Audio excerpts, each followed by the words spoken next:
Last week in my 2021 trade deadline retrospective, I said that I felt like the trade deadline was losing its luster. And I was really wrong about that. The 2025 trade deadline lived up to the hype that it didn't necessarily have, but with a lot of these deals came very high price tags, and with a high price tag comes the potential for a very lopsided trade years from now. So I decided let's honor the fear of every baseball fan by doing a lopsided deadline video. Here are some of my favorite unbalanced trade deadline moves from years past. We'll turn the clock back 20 years for the first entry on today's list. Years after swiping him away from the Tampa Bay Devil Rays when they had acquired him in the expansion draft, Bobby Abreu had become a star for the Philadelphia Phillies. Abreu was the only player from 1998 to 2004 to put up a 5-WAR season in every single one of those years, a feat that not even Alex Rodriguez or Barry Bonds could accomplish. He was also the only player from 1999 to 2005 to put up a 20 home run, 20 stolen base season in each of those years, with only one other player managing to even do it 5 times in this era of play. However, despite all of these accomplishments, the relationship between Bobby Abreu and the Philadelphia Phillies had heavily soured. In 2000, then Phillies manager Terry Francona benched Bobby Abreu on several occasions for tardiness to games and team meetings, in an attempt to get him to have more respect for his teammates. But while several instances like this one divided the clubhouse on occasion, it was clear that Bobby Abreu was the best player on the Phillies for a near-decade stretch. Bobby was a beacon of consistency, never playing under 150 games in any season of his career to this point. He provided good defensive value, hit for power, stole bases routinely, and maintained a cumulative batting average over 300 and over 1,300 games in Philadelphia. He remains one of the best players to ever don the red pinstripes, but in 2006, the front office began actively shopping him at that year's trade deadline. At 49-56 in late July, Philadelphia was facing the reality of a 13th straight season without a postseason berth and looked towards the future by flipping the former home run derby champion. Yeah, those dang prospect-hugging Phillies had a bunch of position player prospects that they were pretty excited about.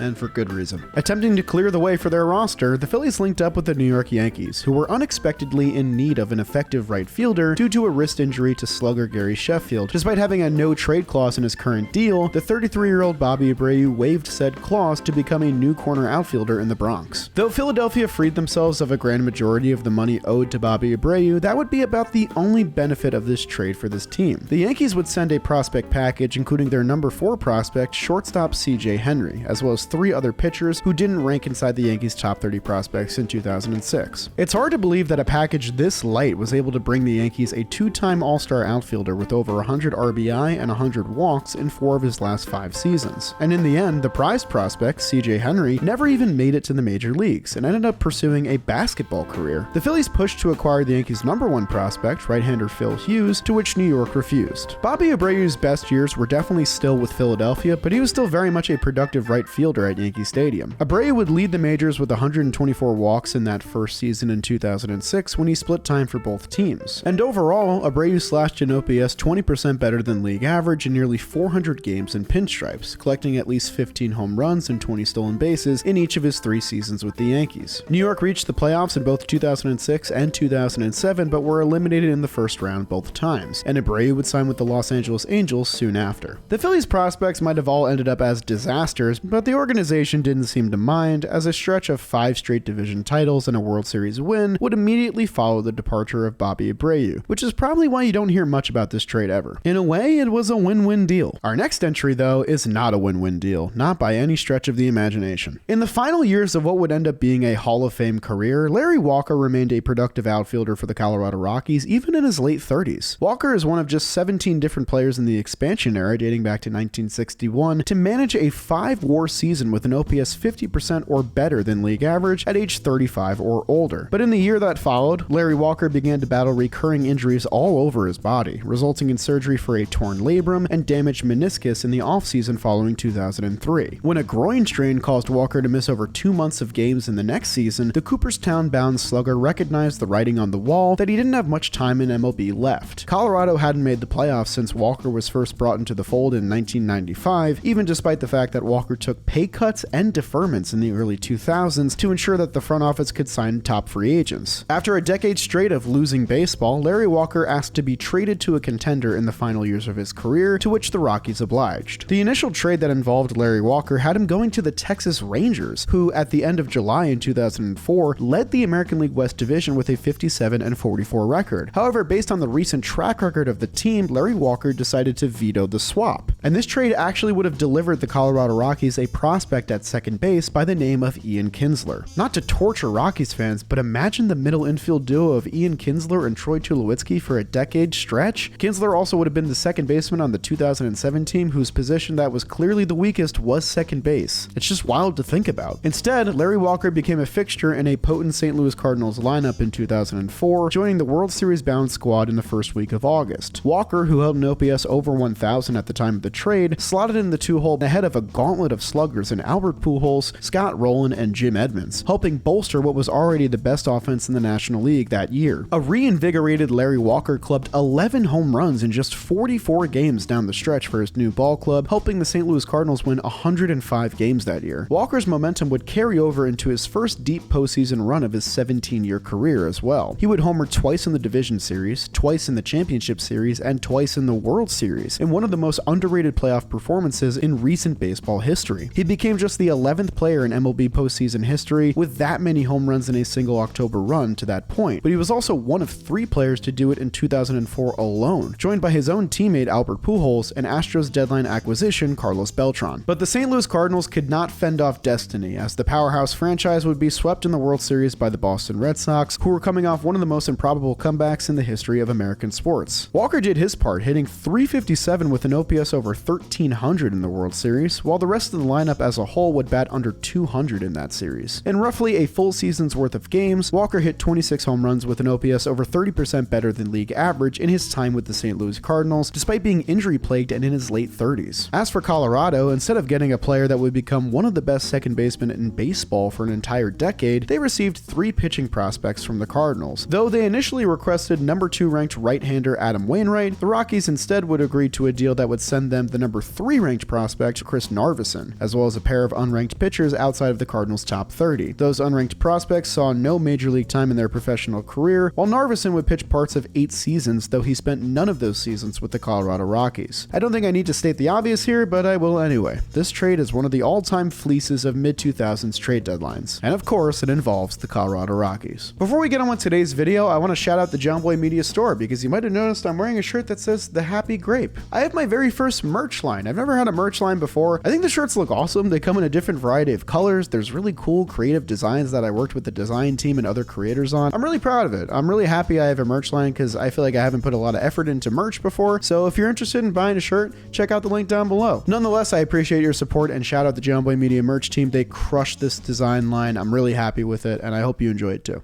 Now let's get back to the video. The next trade on today's list occurs just a couple of years later, and it involves one of my favorite baseball players. In the midst of a wasteland of uncompetitive baseball, the 2006 Seattle Mariners found themselves just 3 games out of the division lead in late July, despite not only being 3 games under 500, but also last place in said division. Despite owning a losing record, the 2006 Mariners had a lot going for them, including an impressive bullpen tandem of JJ Putz and Rafael Soriano, as well as a productive middle of the lineup with Adrian Beltre, Raul Ibanez, and Richie Sexson, and also that guy in the leadoff spot who's never heard of the Marlins. However, with a young and struggling starting rotation led by 20-year-old Felix Hernandez, many people around baseball thought that they would try and add a veteran arm to the fold to add some quality innings. But not only would the Mariners front office opt to not make that move, they also didn't choose to sell off pieces either. Instead, the club went all in on fortifying their lineup even further by trading for rental bats at that year's deadline. The first move was acquiring first baseman Eduardo Perez, who's less known for his playing career and more known for his very refined broadcasting on Sunday Night Baseball every week. Oh no, ESPN doesn't want to do baseball anymore? No, oh my god, that sucks.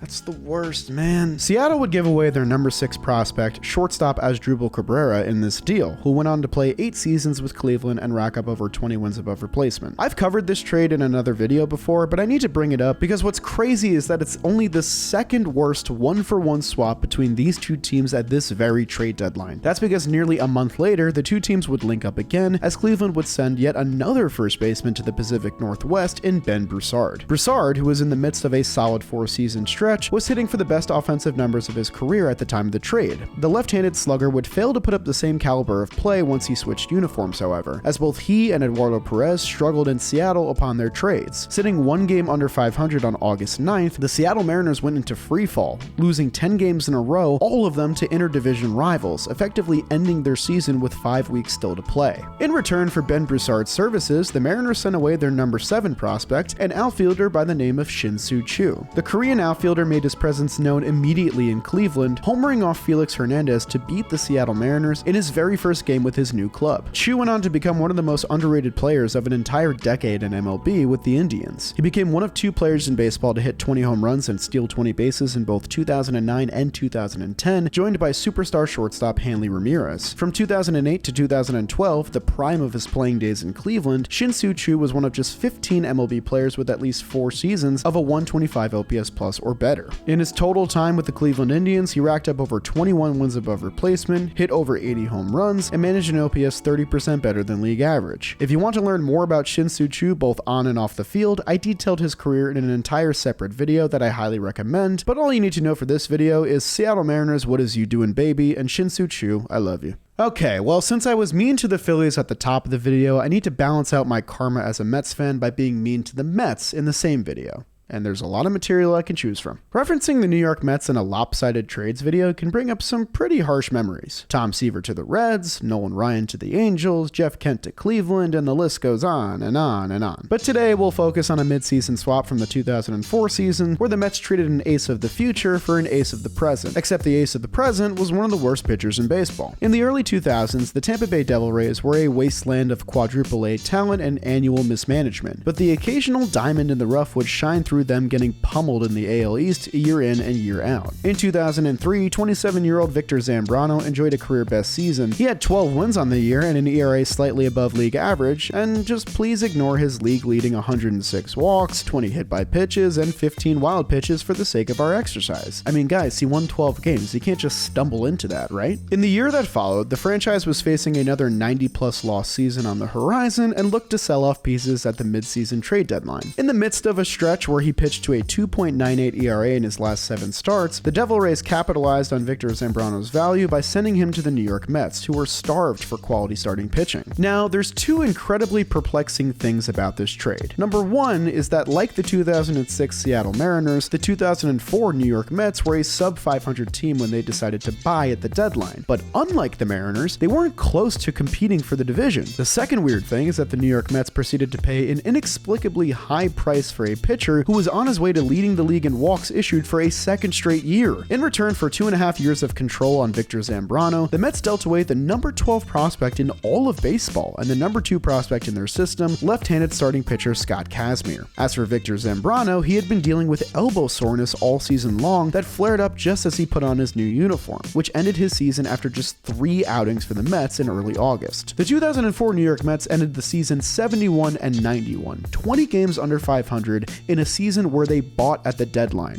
That's almost impossible. As for his entire tenure, Victor Zambrano pitched a shade over 200 innings with a below league average ERA and one of the highest walk rates in baseball in this window. By the time Zambrano's tenure had run out with the Mets, Scott Kazmir had emerged as the ace of the Tampa Bay Rays, the southpaw stopper they had been waiting nearly a decade for. Kazmir's career certainly had its ups and downs, but his best tenure was easily his early days with Tampa Bay. In 6 seasons, he pitched over 800 innings with an ERA 15% better than league average, making a pair of all-star teams and helping the Rays reach the World Series in 2008. He was one of just 4 pitchers in baseball from 2006 to 2008 to pitch over 140 innings with an ERA over 25% better than league average in each of those seasons, joined by 3 Cy Young winners in Johan Santana, Brandon Webb, and Hall of Famer CeCe Sabathia. The most gut-wrenching part of this trade is that Kazmir's prime lined up perfectly with the rise of the Mets in the NL East, with the club reaching the NLCS in 2006 and then missing the postseason by just 1 game in both 2007 and 2008. 2008. Had the front office maintained patience and sold at the 2004 deadline, Kazmir's performance likely would have drastically changed the fortunes of the New York Mets in this brief window in the 2000s, but it wasn't meant to be. And that'll do it for my list of lopsided deadline moves in the 2000s. If I missed one, leave a comment down below and maybe we'll make a part 3. And if I drudged up some awful memories of your favorite baseball team, I do sincerely apologize. It's just part of the job. That'll do it for me though, and I'll see you guys next time.